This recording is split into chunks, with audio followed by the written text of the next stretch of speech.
Ayan, no, meron tayong tanggap Vivo Y93, ayaw mag-touch. Ayan. Tetestingin natin kung magkano. Ayan, ayaw to. Titingnan natin yung volume down tsaka power kung magre-restart ha.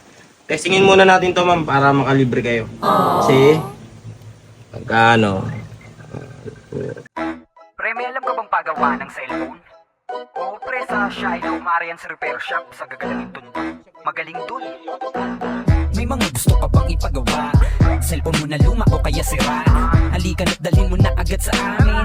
Tiyak mabubuo yan at yung magagamit. Nabagsak mo pa o kaya na ibalibag. Hindi bumubukas o ang LCD ay basag. Ayun. Ay mga kakumpuni, nakita nyo ha. Nagtatouch na. Hindi na subukan. Ayaw nga daw. Ayan, pagka ganito rito, libre lang to ha. Ayan o. Ayan, nakita nyo ha. Ito, bibigay na natin kay ma'am. Buena mano to ha.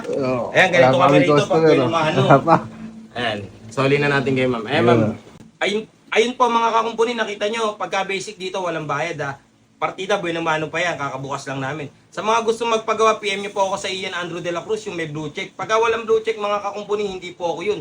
Pwede nyo rin po kaming i-PM sa aming personal page. Shiloh Marian Cellphone Repair Shop, may blue check din po. Pagka walang blue check, wag po kayo dun. Wag kayong magpadala ng pera o kaya ng mga cellphone kasi may kumukuha na po ng mga picture namin, ginagamit pong pang-scam.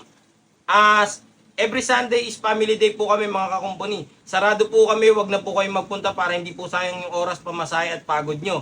Monday to Saturday po ang open namin, 9:30 AM hanggang 6:30 PM lang po kami. Yun lang po, maraming salamat. God bless.